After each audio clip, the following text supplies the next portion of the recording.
ขอน้อมเกล้าถวายอาลัยสมเด็จพระพันปีหลวงพระแม่แห่งแผ่นดินผู้ทรงเมตตาเหนือเกล้าขอพระองค์เสด็จสู่สวรรคาลัยข้าพระพุทธเจ้าข้าราชการและเจ้าหน้าที่สถานีวิทยุกระจายเสียงแห่งประเทศไทยจังหวัดเชียงใหม่กรมประชาสัมพันธ์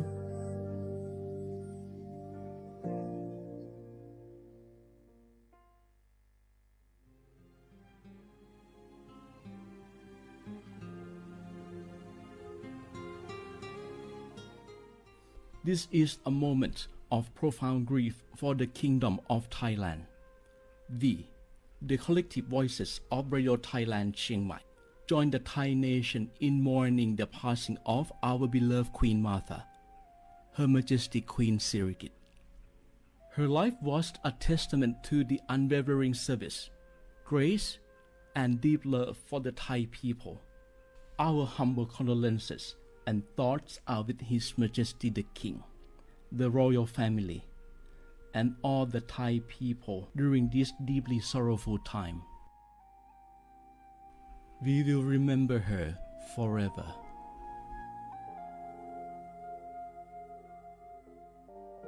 Nga hu la hu ya cho te thoka thai mi gu ve jomo o ilo asa le kai pe vi thapa to nga hu ni ma lu ja vi yo nga hu mi ve o ilo le mi jomo ve o pa lo ge lo muno ma kho lo ko i pe vi yo nga hu te ga le le ka nga hu mi jomo o ilo tha ha vi o kho lo yo tha khatha ka do no che tu yo nga o to le la hu cho je ve o ta la hu kho pao se ma nakha bo phe vi yo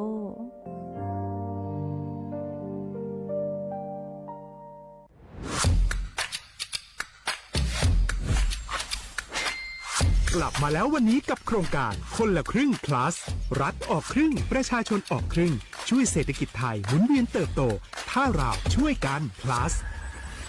ต่อยอดให้เศรษฐกิจไทยเติบโตอย่างยั่งยืนด้วย5 plus plus ที่1เพิ่มช่วงอายุผู้เข้าร่วมโครงการจาก18ปีเป็น16ปี plus ที่2เพิ่มวงเงินใช้จ่ายจาก150บาทเป็น200บาทเพิ่มพลังซื้อของประชาชนเพื่อกระตุ้นการหมุนเวียนในระบบเศรษฐกิจฐานรากลดภาระค่าครองชีพ plus ที่3เพิ่มสิทธิพิเศษด้วยการดูแลผู้ที่อยู่ในระบบภาษีให้ได้รับสิทธิพิเศษมากขึ้นเพื่อสร้างแรงจูงใจให้ทุกคนร่วมอยู่ในระบบอย่างโปร่งใส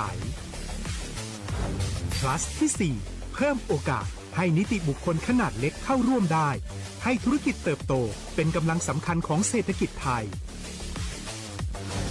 plus ที่5เพิ่มทักษะใหม่เพื่อพัฒนาให้ร้านค้านำความรู้ใหม่ๆมาช่วยเพิ่มยอดขายลดต้นทุนเรียนรู้เติบโตและปรับตัวไปกับเทคโนโลยีใหม่เพื่อสร้างเศรษฐกิจที่แข็งแกร่งจากคนละครึ่งสู่คนละครึ่ง plus ไม่ว่าจะสั่งข้าวคนละจานชาเขียวคนละแก้วขนมเค้กคนละชิ้นหรือหลายๆชิ้นก็ใช้ส่วนลดได้ทันทีสูงสุดวันละ200บาทแถมใช้กับฟู้ดเดลิเวอรี่ก็ยังได้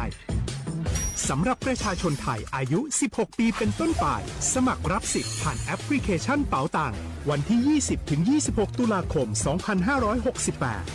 สำหรับร้านค้าที่สนใจร่วมโครงการสมัครได้ผ่านแอปถุงเงินวันที่ 15 ตุลาคมถึง 19 ธันวาคม 2568 แล้วเตรียมพร้อมรับลูกค้าจากทั่วประเทศเพราะนี่คือโครงการที่คนไทยทุกคนช่วยกัน plus เพื่อให้เศรษฐกิจไทยโตไปพร้อมกันโครงการคนละครึ่ง plus ดำเนินการภายใต้เป้าหมายที่ชัดเจนของรัฐบาลในความต้องการกระตุ้นเศรษฐกิจลดภาระค่าครองชีพให้ประชาชนและยกระดับศักยภาพผู้ประกอบการไทยให้พร้อมในยุคดิจิทัลโดยยังคงยึดหลักความโปร่งใสตรวจสอบได้และป้องกันการใช้สิทธิ์ที่ผิดวัตถุประสงค์คนละครึ่ง plus เพิ่มพลังเศรษฐกิจไทยพร้อมโตไปด้วยกันเส้นทางสายหมอกที่สวยที่สุดในเมืองแพร่กำลังรอทุกคนไปวิ่งด้วยกันครับทุกก้าวของคุณคือพลังของลมหายใจชวนเพื่อนชวนครอบครัวมาวิ่งฝ่าสายหมอกเพื่อโรงพยาบาลแพร่ในวันอาทิตย์ที่ 7 ธันวาคม 2568 บริเวณลานกิจกรรมหลังวัดพระธาตุช่อแฮ มาร่วมกันส่งต่อพลังแห่งความดีเพราะทุกก้าวของคุณช่วยต่อชีวิตให้กับผู้ป่วยในโรงพยาบาลแพร่สมัครได้เลยวันนี้แล้วไปวิ่งด้วยกันในวันอาทิตย์ที่ 7 ธันวาคม 2568 พบกันบริเวณลานกิจกรรมหลังวัดพระธาตุช่องแฮนะครับ รัฐบาลไทยประกาศสงครามสแกมเมอร์รัฐบาลจึงได้ประกาศสงครามกับสแกมเมอร์ในฐานะที่สแกมเมอร์เป็นวาระแห่งชาติและในวันนี้ผมก็ได้ใช้โอกาสนี้มารายงานความคืบหน้าและเน้นย้ำถึงสิ่งที่เราต้องร่วมกันทำต่อไปรัฐบาลได้จัดตั้งคณะกรรมการอำนวยการป้องกันและปราบปรามอาชญากรรมทางเทคโนโลยีขึ้นมาโดยมีผมเป็นประธานด้วยตนเองเพื่อให้ทุกหน่วยงานทำงานไปในทิศทางเดียวกันเราได้มีการลงนามบันทึกความเข้าใจระหว่าง 15 หน่วยงานหลักทั้งภาครัฐและภาคเอกชนตลอดจนสถาบันการเงินเพื่ออุดช่องโหว่ทางการเงินและตัดเส้นทางเงินของกระบวนการอาชญากรรมเหล่านี้ให้สิ้นซากรวมพลังคนไทยต้านภัยสแกมเมอร์นายอนุทินชาญวีรกูลนายกรัฐมนตรี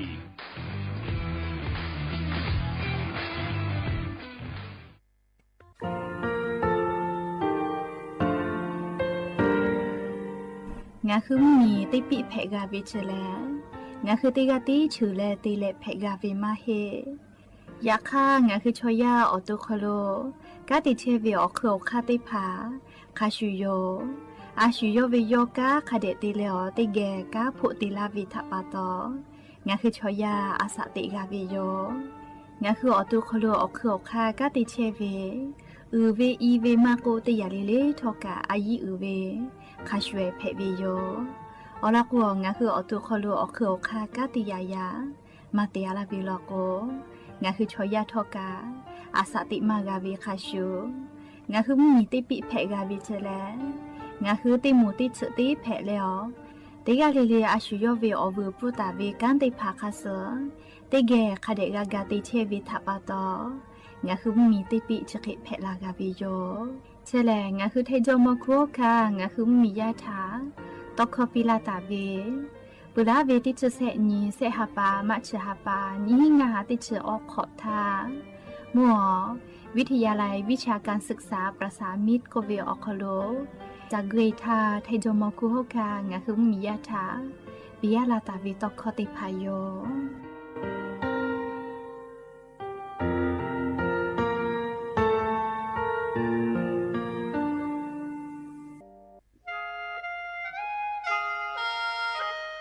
คณะรัฐมนตรีมติจอตาเวคาสนิชกอนิติชหปานิหิงาหาขอจิสขอบิอยาวคโลมติจอเลจิชิตาเวคาสงาหุมมียาบะติเวพ่อปะหาจอเชเวงาคือไทมีกอขอเชอวิชอติพาทาบะติปีแต่กุเลจิชิตาเวคาส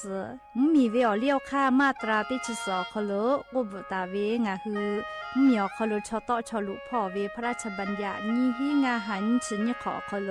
กบุตาวิคาสไทมีกอคโลพอลุลาและเชลามอวิชอติภาและทะเบียประวัติภาคเดเซจอวิชอติภาไทมีกอคโลลุลาตาวิมีเวอเลียวค่ากฎหมายคาสคเดลุลาเลเชเพตูออโปงาคือมียติภาษาสถานะคนต่างด้าวเข้าเมืองโดยชอบกฎหมายก็วิบะติภาติปีแต่ก็แลจิชิตาวิโยเปิดตาแลมาตราสือทวิอคโลกบุตาเวพระราชบัญญัติสัญชาตินิหิงาหาหิขออคโลกบุตาเวแล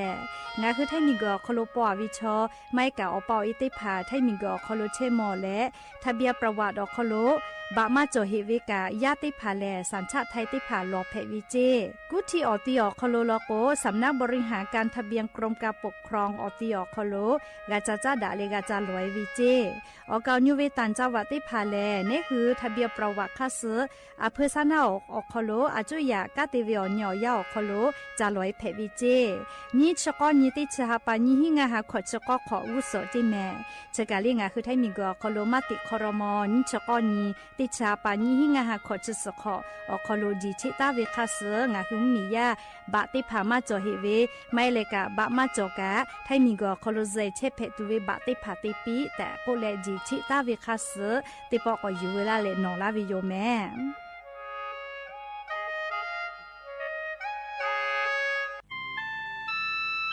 งาคือจาวะจิใหม่ออกข้อตอกอติออกคโลโฆษณาติผาคือกาเวลโกจ้าดาลาเพวิโย อลโกงาคือจิ้งใหม่ออคโลเวสถานีวิทยุกระจายเสียงแห่งประเทศไทยจังหวัดจิ้งใหม่แลออข้อตอเวสายาติภาสู่ไกเวกาวูจ้านอฮือและโฆษณาติภาคือกาเวลโกจ้าดะคือโทรศัพท์นำบัตรแม0 5 แซนี่สือขอ0ขอฮีมาเฮเลกะ0ก้อนี่อ้อขอฮีง่าสือก้อโทรศัพท์นำบัตรชเวทะจ้าดะและโฆษณาติภาคือลาเพดิโย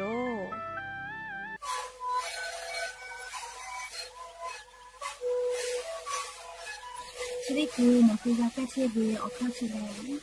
และบุคคลตัวคือออกทีจังหวัดที่ไหนเอ็มนาบาเต็งที่โอหาสุดที่ขอตัวเฮเล่นเลี้ยงหลอกเอาพ่อออยาไปชิดได้หน่อยดูแลไปชิ้นหน่อยเล่นเกิดไปออยาที่หน่อยที่แต่แล้วพ่อหน่อยชอบขยันเล่นเลี้ยงและหูคอก็ชื่อดีและงานและหูคอก็ชื่อสมานกระโดดในดีโจ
ติโป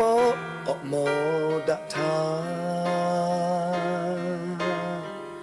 อุทาคิลิมาฮิวทอกา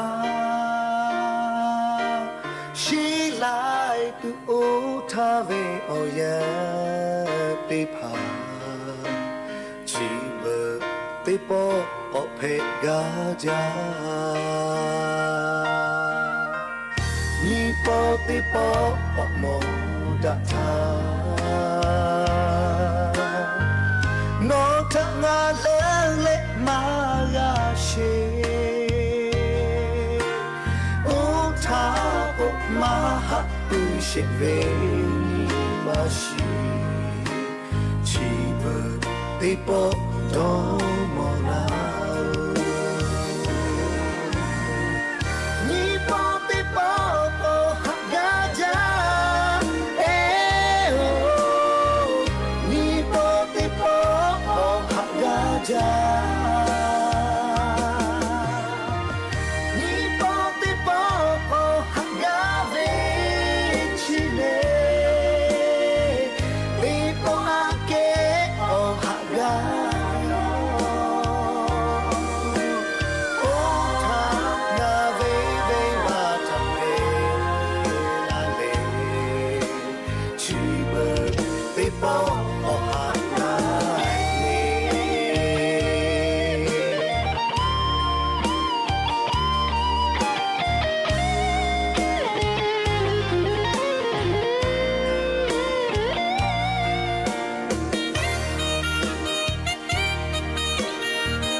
ติโป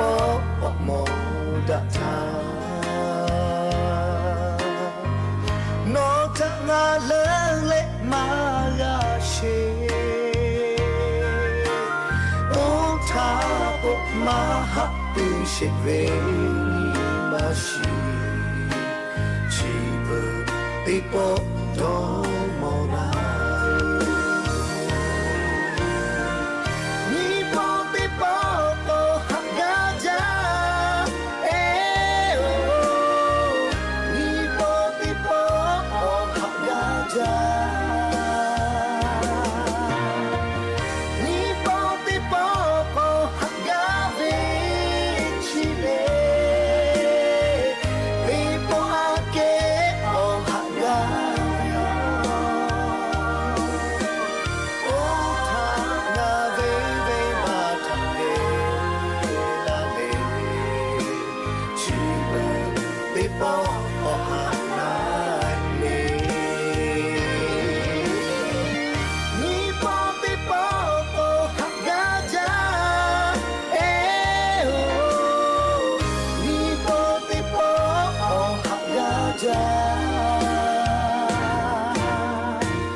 อบุดาจาวิโย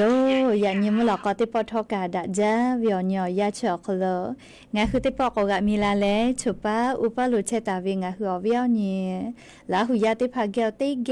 ไรกาอบุดาจาคลงาคือ กะฟูกะหมอดะเลออคอกะกะดะกิเชวิทัปตออลอเปเลติกะลิเลทะตะอุยอยาเวอคอโลละเซจาเลอรายกาอบดะจากุเวอคอโลหะอยู่ลาวิโยแมฮาวิอวิอเนระหุยาค่ะพ่อเชพ่อโลเชตาเวค่ะคิเพเชลีนาเตกะเลเลทอกะจาเมโดเมซุเมกาเมฮาเลดอสะเชอลีนาจะได้เจอวิอยากะนี่คือไทมิงกอคอโลแลมูยิคืออยาปุตาเลมุกะวิอยาลุลาปุเวทัปตองะคือเตกะเลเลกะมุกะเสมาคัสปอกะลาตุเวอานาอากอติภาทะนี่คือตอดะและปูกะกะกิตัวโปเตกะเลเลกะจาเวดอเวเชเวจอเวเตเจเลเลพอกะอายีอยู่แล้วเชซาจอซากะตุอโปอาชุยอตุยอยะกะทะคะเดญหะซาดักกิสิแมและยันยเวอยาคอโลทอกะจะได้สอคอโลแลสเปญีญีกอกะปุลอเชลอกกะฮาปาติคุกอกะลาโลเมยันยิกะติชุติฮาปาโนเวบาฮาปาคอโลลิยันยเวอยาแลติชฮีญียันทอลันเพวิแมและจะขอทอกันยี่ฮียี่ชงาขอสุขอฮาวิอวิอเนระหุยาติเผาสเปติญีตาเลสุญคากายเตญิเลเลมุลกอวิอยาติชตินาลิตาเลสาวุมุลกอเตชินาลิทักกายเตญิเลเลงาคือละหุคอไรกาอบุดะเจ้าคโลตอกไอเชวิโยวิทยุเรดิโอพอAM ติฮิโอฮาสจิคกิโลเฮิรตซ์เตไลพองาคือละหุคอไรกาอบุดะเจ้าตอกไอเชวิโยแม่ปุตตะเลกันยิพอติพอ Facebook Fanpage สวทเชียงใหม่ AM 1476พอกาไลฟ์สดติดต่อไกเชียวอวิอนีละหุยาติภาลูลาเลติแกละหุคอพนาเลอเฉป้าป้าโลเวงาคือละหุยาติภาทะติแกโอกัปิดะไกแพวิโยแล้วยันยิมุลกอวิอยาคอโลทอกะยูเวลาตาเวซาตาอลอติภาทอกะไลลอยูเวลาตาวิโยแม่อวิอนีละหุยาป้าเวอจะใจเวซาตาติภาทอกะเฟือละเพวิโยยาก็ยันยิเวอยาอลอเปเตลองาคือติแกยูเวลาแลกาดะเจดะไกตเวแลยันยิงาหุมเมียวคอโลแพกไกเชเวอเจ้ายามุชามุยิมกะมุหอพอจานดาวิซาตาอลอติภาทะอลองาคือยูเวลาแลติแกกาดะเจดะไกตโยแม่จีจอปากรมอุตุนิยมวิทยาพ่อยะนี้ติชฮีนีติชติฮาปาโนวิบาฮาปาคอโลมุชามุยีฉันแต่นิกาตาเวอลอซาตาปิลาไกตาเวแลงาคือไทมิงกอคอโลชดิสเวอยาแลเลอเจ้ายาติคือติยาปีปาไกตุโยเจอาเมฮาติเลยะนี้ชุดคือขกายมุยีด้วยลาเวมาปืสิแม่อวิอเนียละหุยาติภาเกอใครเพเชเลนะยะนี้งาคือแทมเมียวนาติต่อพ่อโลจีใหม่จีให้พ่อทอกะมุยีลาเวมาปืหิจีอาเมฮากาลาเวเลคเตเลมุกะเวมุฮอกอมาเอกะกาลาโอลอแม่มุกะเวมุกกูวิรักตุเลแม่เลยจะเขาเผากะแล้วก็งาคือติกาเลกะเลอาปุเลอาบุพาเตเลวิติพากูเฮเลโลหะยุตะแม่จีจอปากกรมอุตุนิยมวิทยาพ่อยุคือกอกุเวแลนี่คือไทมิงกอคอโลแลมุกะเวมุฮอกอมากะมึกาลาเลเลมุยีกาลุลาตาวิเจอลอติตอเลมุฮอและมุยีอลอลุลาวิเจ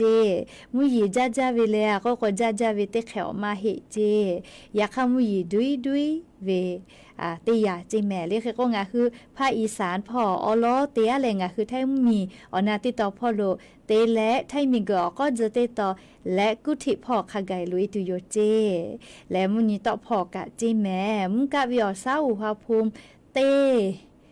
เตตาเลเซองศาย่อใหญ่ตุโยจิแม่ยาค่าคอมหลอนะเกอติลโกอตาเลสองศาขกายกะย่อยะไกตุโยเจเฮกงาคือซาตาติภาทะกอนิไกเวอคอโลงาคือแท้เมียวนาติตอพอโลยาสนาเวียแลมุยีติฮาเวียออชเปเซเตกาตาลอแม่ยานิมุยีติฮาเวียออชเปเซเบหุตาเวียติติภาจังหวัดเมฮอซอจีใหม่จีให้ลำพูลำปางพะเยาน่านแพร่จังหวัดชะได้เผาโคโลเจ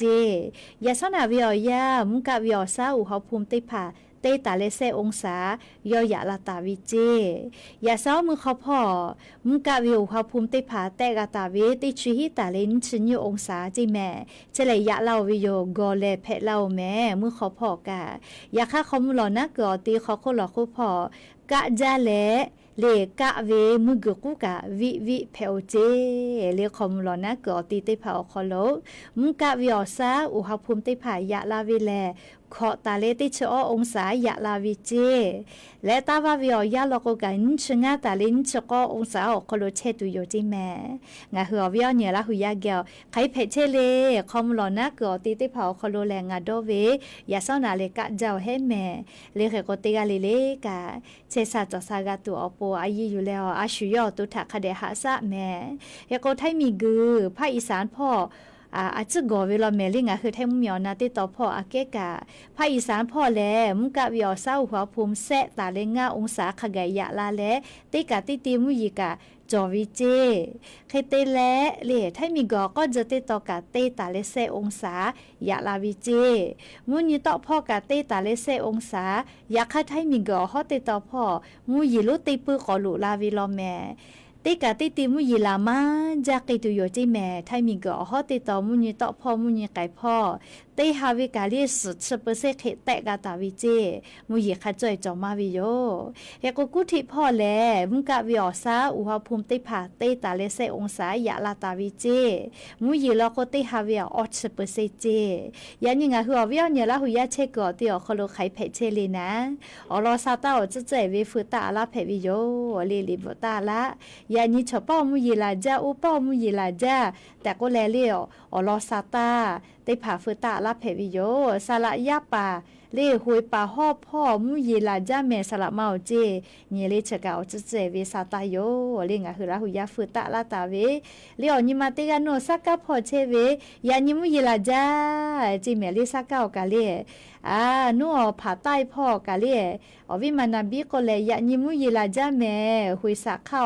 กะเจหุยสะพ่อเลนุกะมุยิลาจาเจยานีสักกะพ่อกะมุยิลาเวียเมหะกะลาวิชเบกะมาปุสิเจเลยาญอเล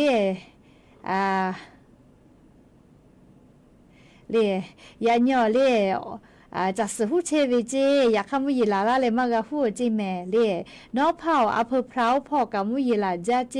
จีให้พ่อกะกะเจ้าแม่อปุเลลูกาบุเจ้าจิแม่เลียปุเลลูกาบุเจลาจาแม่จิเฮากะเจมุยิลาจาจิแม่ลีจิให้พ่อกะบุจาลิสาตาฟุลาเวอวิมานามิติลาหุนักะก็เวเลมุยิลาจาแม่สละมาเจอบุจาลิสาตาจะเจเวฟุลาเวจาลอจะก็แลเลสักเก้ากะใครก็แลละเก้ากะแม่เกาะแม่เจ้ใครก็น่ะละเก้ากะละกะตาอยู่ละอุซาโลที่อยู่เจ้เฮเลกะเราเจ้สักเก้ากะยานิเมเซลกะมุยิลาจาเจ้งาหุลาหุยาจป้าป้าเวสาตาฟุลาเชเวกะอโบจาแม่วิป้าป้าพ่อกะมุยิลาจาเจอวิมานายีจัสก็แลเนาะคิวจีดาวพ่อกะมุยิลาจาจิแม่เลนาวิมานาเฮก็แลสลามาโอปาโมกะมุยิลาจาเจเลนาคือจากกีกะก็เวยานี่แลอาปุก็แลใครก็เลยยานี่แหละอาบุยานี่แหละอาบุก็เลยเชื่อวิโยสลามาเจ้าโหกะจ้าวิเลยอาบุก็เลยเชื่อก็ละกว่าโลกะจ้าบุก็เลยหนูเคยเลี้ยงอ่ะก็มุทีละป้องงานนาฬิกาตัดตัววิเลยมผือกะไม่มื้อน่ะทายอ่ะของไกแม่นคือให้เงื้อมือจ้าวิอาแกกะคือเวงอ่ะคือเราก็มาเลี้ยผือกะของมื้อมากะมุโซกะแม่มาโมกะกะโตเราอะโลงะคือหนูแกกะคือเราแม่เลยเจกะกะเจมาแพเลียของมาหลอกก็เลียโลเลยเลียบูจาเลงะคือเรายาสาตาฟุลาเวสุภาพรละหูก็เลยยานี่มาฮิแต่พ่อกับมุยิลาจาเจเลียววิมานน้ำคำจัตีก็เลยด้อยปูมือพ่อกับมุยิลาจาเมสามาเจเลียวบูจาเลจีให้พ่อมุยิลาจากะเจ้าแม่เจเลจาจะคือกะก็เลยเนาะเคียวกับมุยิลาจาเจเอาบูจาเลแม่น่ะคือพ่อกะกะจาเจโอ้ชติปอมุยชติปออยู่ให้แม่ลิมกะวิมหอกอมาลูมึกกะลาตุเวคอมหลอนะกอติแลมหอกะพื้อเตโกเอกะกูวิแม่ เลกะกูเวกะวิเจติกะมาให้กูเวเลเขกงาคือชะยาวตุคโลอายีอืจาเวออตีจอวิเจเลอลอติกะอุโกพ่อเจตาก็คือจิแม่เลอุโกก็คือเวลาโกจะเย็นนาลาเวเลฮอนาชนาอุโกนาลาเวโยตีอายีอืจาเวชยาเลกอปีเจกอปีชะกะตอกะกายอเลจักกอคอกะแพเลก็คาเดกะฮัสซาเวเลกอปิกะเลกุนี่แลเวคาเดฮอเจมุกะจาเวลโกอีกะกะเลอีกะกะนะเลเวดอเจกูเกเวนาแค่กว่าเคตอตาดอเจเลเปือเลกะเลเซติละก็นิมากะเปเลนิมากะเปชะกะอายุจานิมากะเปก็ฮือเวลโกกะงาฮืออชิพุนาลาเวเลเชหาจอหาลาเวโยจลาเวเลคเตอะเลอเลมือติกะโอกาติกะคือต่อไปเจคือต่อไปแม่มาเตอายีอืเวเลก็เลงะคือชอยาเวจอจักคาปุยกะเลมัวคือต่อไปฮออยู่จุดาเวจิแม่ชะดาปะตอคือต่อไปเจแลอายีอืจาจิแม่เลคาเดกะหาซาเวคือดอเลคาเดอยู่จุปีดะเกตุคาเดเตเลหาซาเลไลกะอีกะเฮกะอตุเจเฮเวโมคือเซลโกเลคือจะกูนาก่อยเตมากาเตพาโกวูปีแลเลก่อยเตมากาคือเซมาชเวเลคือเซกามาชเวแล้วก็ปีนิวเวแม่เลคือสกุกะคาเดนิวเลคือเซกะคาเดชเปือแล้วก็คาเดสวีปีแม่ก็คือนอกเก่าสงะคือมาสวีเวแล้วก็คือนอกเก่าเลาะนาเบนาลาเวเลคือเซอายุจาแม่เลงะคือคาเกกะคือเซมาจอเวแล้วก็เกมากาเลชนะปะตอคือต่อไปกางาคือคาเดกาหาซาเวดักเกตุคาเดกาเตเวเลคือเซกาอปิญูอสุตอจลาวิแมเลคาเดมาดักเกมาหาซาเวลโกเลชกาใช้ซาจอซาพ่อจันดาวิอลอกะนะเลอยู่เวลาเลงาคือลาหุยาใช้ซาจอซาพุตุอโปอลอซาตาติภากะอยู่เวลาเลปีลาวิโยก็จาเลกาอวิอเนลาหุยาติภาสติตาจิแม่เลมุยิคอยาปุลาพ่อเชอเวนะมุกะวิอยาตาลุอิเชเวอยาเชอคโลมุยิกาลามุกะกะเวกอกะกอเวเลนอนแน่กะกูเวทัปปะตอเลอานานาบุอปุมากาไลจึงคือชอยาเกอเปลาเชเวโยชอยาเกอเปลาเชเวเจติมาเฮเลงะคือจาเชเวซาเลตุนุตุสะติภาเกอกะเปลาเวโลแม่จราปะตอเลตุนุตุสะพ่อกะติเชเวมอสละอุติภาทอกางาคือมียะติภาทาอลอซาตาติภาปีกาลาวิโยชดิเจแลอเจ้ายาปีปาวิมุกะวิอยาตาลุอิเชอวิทัปปะตอตอลากุนอวิตุนุตุไซติภาทาสติตาเลฟะเจ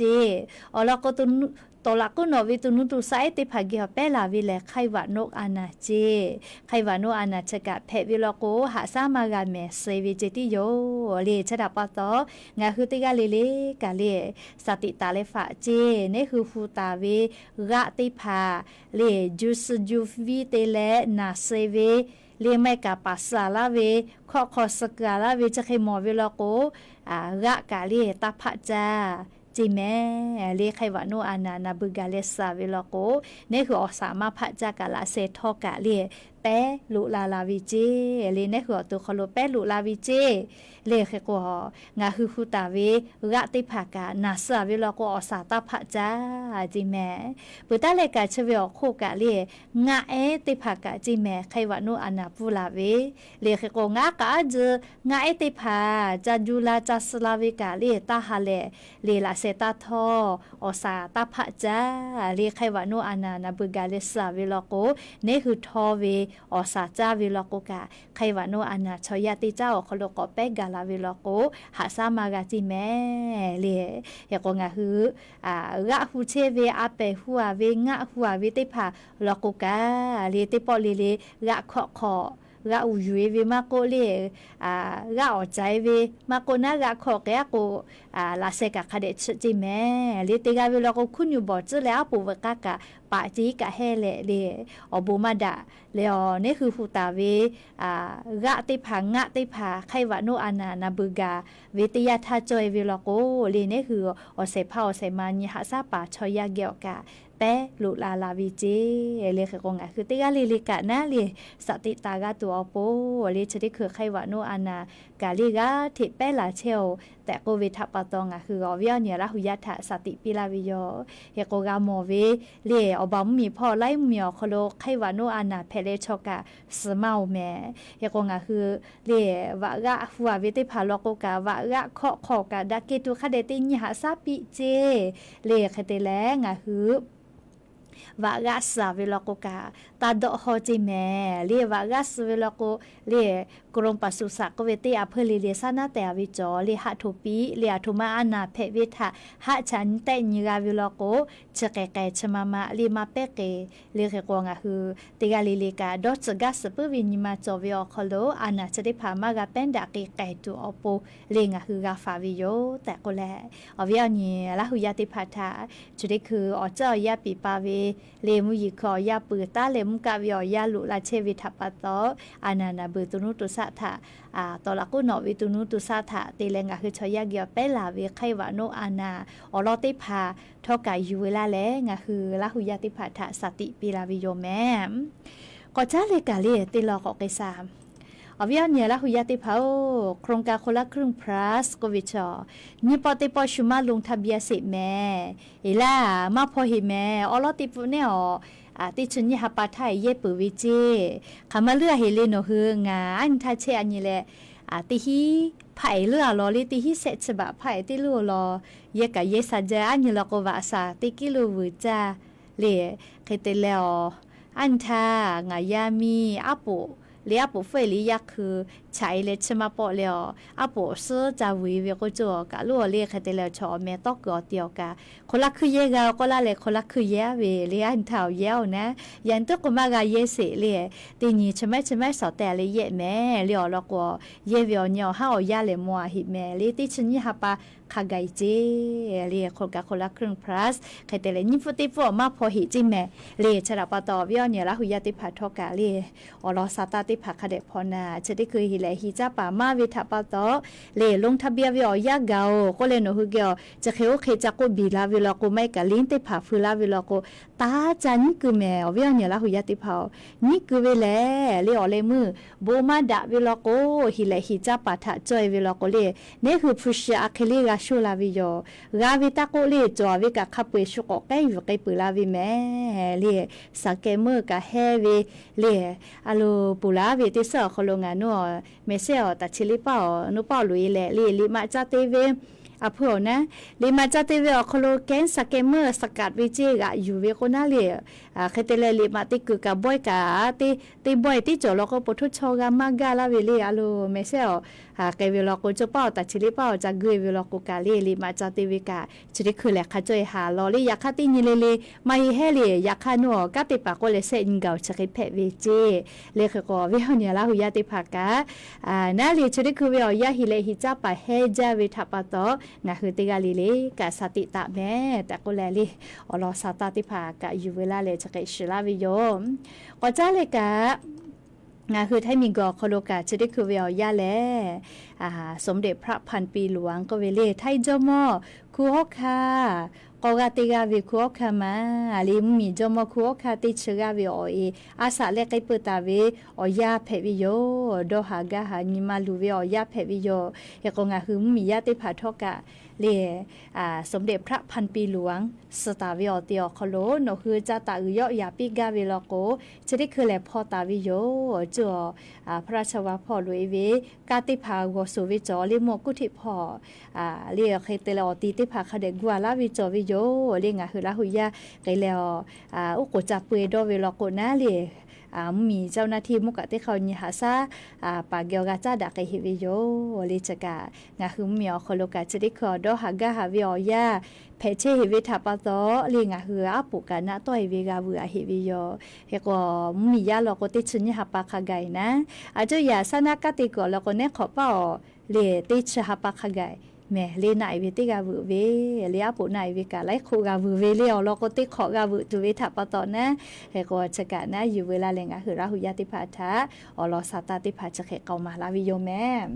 ก็จ้าเลกังกะจ้าเวมีพ่อวิอเลียวค่ากฎหมายก็กูปาวิเจ เลกังกะจาเวมมีพ่อเวอเลี้ยวค่ากฎหมายกูปาตาวิจิแม่เลดาเล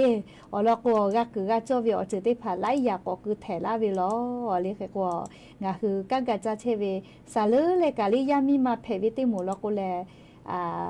กังกะจาเวอคโลเลกะเจจลาเวมาโกกะคือกะจอเวอจะได้ผ่าลูจาเวโย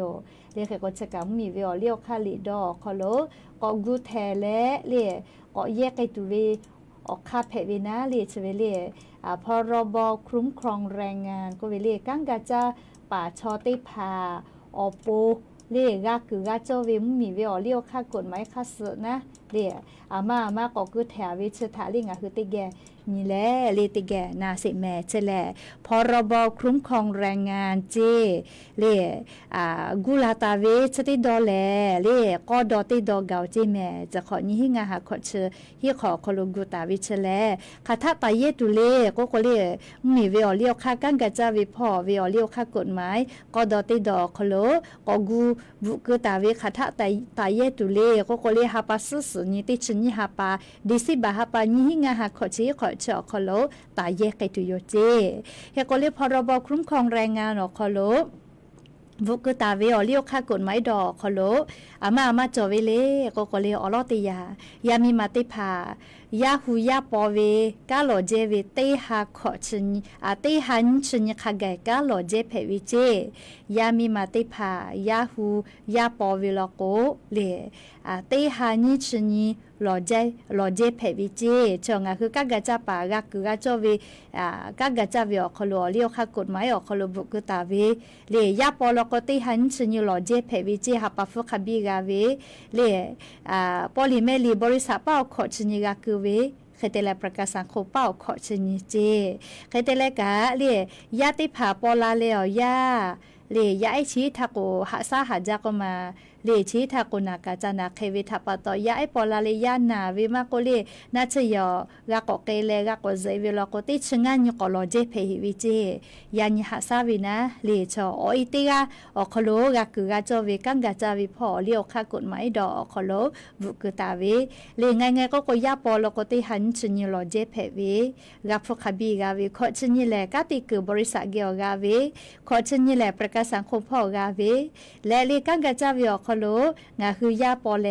ยาจานาเลนะเชยกะก็ซวิลโกกาติชงานยก็ลอเจเพวิยาคาใบรับรองแพทย์กะจอวิเจเลก็เปื้อเลอปาติกาเลอมีมายาปอลโกกังกะจาวิอคโลอเลียวค่ากฎหมายอคโลบุกตาวิแลอปาเพวิติกาทอกาอมีมายาปอกอคโลกานิหาซาไกตัวโปนะเลติชงานยลอเจเพวิเจเลติชงานยลอเจเพวิเจเลคเตแลอเลียวค่ากฎหมายดอคโลก็เลยรอเจกไอเพวิชคาปุยก็ชนิกาวิจิเมลีอปาติกากะนะเลยอยากติปอติคาปุยก็ชนิรอเจมาเพลีอยากกะอมีมาเลยยาปอเลยานาเวมาโกเลยอมีมานาเวชเคนิหาสักไอตัววิชอยาปาติกาเพวิอคโลกะอมีมายาปอวิอยาคโลก็ชนิคาเกลอเจเพวิอยากยาปอเลอมีมาทายาปอกหาซาวิอติชงานีติปอติรอเจเพวิเจกับฟุคบิกาวินาลีหาปาฟุคบิกาเวเลชกาอปาเพวิติกาอคโลงาคือกังกะจาวิมมีเวอเลียวค่ากฎหมายดอคโลอสกกูบุกตาเวเลียโลตอยกามาปิโอเลียอสกกูบุกตาเวเลียเพื่อเลกาลูกจ้างมาก็จ้างมาบริการหน่วยงานรัฐเจเลียอนิฟุกาจาเทเวจุยารัฐบาลเวสนาอคโลทอกา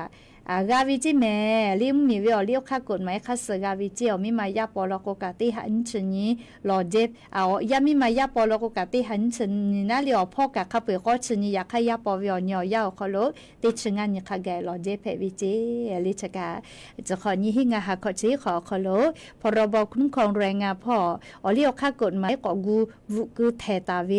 เลียวลอติพางาคือกังกะจาปะชอติพานะเลสกชจอวิอจือเพวิโยแต่ก็แลกะกือกะจอวิอคโลงาคือกะกือกะจอวิงาคือสิแลงาคือเยเพตัวปูนะเลอลอสาตะจะได้พากะอยู่เวลาแลงาคืออวิอเนี่ยละหุยาติพาทะเกามาลาวิโยแม่ ก็จ้าเลกะเลนาฬิกาปูเล่าล้อ อ๋อย่าแล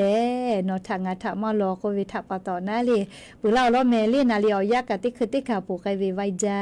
เฮกว่านะลีอ๋อเลมุติรอเพวิโยลิชวิทอกะอ๋อวิอันนี้ลาหุยากะยันยิเมโปโท Facebook ปอกะติหิงาหากะตะลอลอจะเคมาตะลาวิกะมอแม่ลิยันยกะตะลาลาลอแม่ลีอ๋อบูจาลีเฮกก็ยันสาลิชกะสิทธิประกาศสังคมมอคโลเวจิแม่เรียกคเดนาเรียกประกาศสังคมมาตราเซชกอคโลเชตาวิชติภางาคือยาฮูเลเลอโลยาฮูยาปอเวียติจัดลาวิลอแม่เลเจ้าสิประกาศสังคมคโลยาฮูยาปอเวียยาคโลเลงาคือยากุปิขอนะเลหัวเวยาหัวเวยาค่ายาปอลาโกหาซามากาวิไมกายาปามาจเวนะเลจะเคติพาจะเพปื้อเวลโกเลงาคือสิประกาศสังคมอคโลกายาหัวเวเลยูบาเพวิเจเลประกาศสังคมอคโลยูบาเพวิเจเลมีเวลเลียวค่ะข้อพี่กามายาจิแม่เลียคเตเลยาฮูเลยามาฮึกาเลนาลีกายูบาจอเวไม่เกาอีมาเชซาเลอานาจอเลยากายูบาจอเวลโกนะสิประกาศสังคมอคโลกาเยเพวิเจฟูมาปืเจเลจกานะเลยติดตุก็มาเฮเลยอยากขะกะทุติแลมาติมาแผะต่อปะติลอบูมาดะแลเลยยากุเปียขอเวมาบีมาไซจะไคแผะเวแตะมอเวจะไคติผานะเลยปอลากะยุหุตุเวไม่กะเลยนี่คือยาฮูมากาเวเลยยาฮูมากาเวจะไคติผาแผะเวลโกเลยสิประกาศสังคมอคโลกายูบาเวอฟุติผากะเลกาวิเจอยากขะกะติตุไม่เลวิบะอุจามาจอจะกาเวลาก็ยามาฮึกาหิเวลาก็คดฝานะเหลียวแล้วก็ยาฮูเลอยูบาวิชอวิบากะอุจาเลชอยาเวตีอาสะเพวิโยวุปิคอสดีแอเพกุทอกะเลเขกว่ามาฮึกาดอกว่าคดฝานะเลถุงยานามัยคดฝาเลชบุลก็วุกะกุกาเวเลยามาฮูตุเวเลไม่กะไล่จือกึกาเวเลยยามาจอดจุตุเวนะเลเขกว่ากาฝาเวเลมาฮึกาลโกเลชอยาชอติคอนก็ฝากคอกาโนเวเลเขก็ยานี้มุลก็เวยาชอคโลกาอยู่เวลาตาเวสาตาติเผาลอแลจะไกไม่เจที่โยแม่ลูลาแลโอกาปิลาเชวิยันติหิงาฮากาตะลาลอลีเฟซบุ๊กไลฟ์สดพอกะอบูจาไลกะกะลิบตะลาวิอยานิมุยิลาจาติโกลาหมอลีเขาพอจะพอกะเซเวเลลีไทมมิอนาติตอพอฮิจังว่าอคโลซาลุเลกะไทมิงก็ฮอติตอพอมุยิลาจาเจลิชกะอบูจาแม่ลีลูลาเลโอกาปิลาเชเวติกาลิลิกะติกาติไลติกาติแชร์ติกาติคอมเมนต์อบูจาลิติกาลิลิยานิมุลก็วิอยาอคโลอจาติเชวิมาโกจาเชอวิมาโกเลไขติเชกันนะเลติกาเลจาเมดอเมปิแมงาคือดาวิทะดอวิลโกดาวิอเจกาตุโยยะค่ะมาดาวิอเจทะดอวิลโกมาดาวิอเจเลนี่คือราคาตุโยแม่ฉะนั้นปตติกาเลกาเลดาวิอเจทะดอแลดาวิอเจติภาทะจุจาเลติแม่ยะนี้มุลกอติกาเลจาเมดอเมเชซาจอซาเลดาวิอญอฮะเพปิแม่อบุจาปิลาเวโบชิงาฮือคอนโดเตญิเตยังเลบิลาเชเวดาจาเลมูนีเวดาจาเลมูเยกุอิตาคาตาเวโอชิอนุโปโยปิลาเวโบจา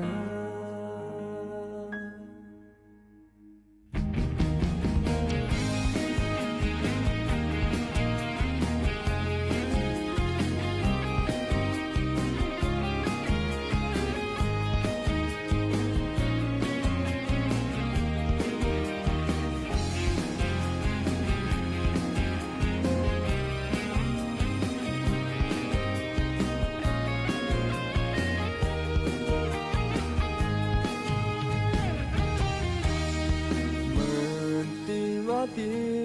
โคโนเวโบนาลาเลเตขอมาจาตุดอตุอสิอนุมอเปเตหูจาหูคืออพองทองนอหะโซ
ประชาชนจากทั่วประเทศเดินทางเข้ากราบถวายบังคมพระบรมศพสมเด็จพระ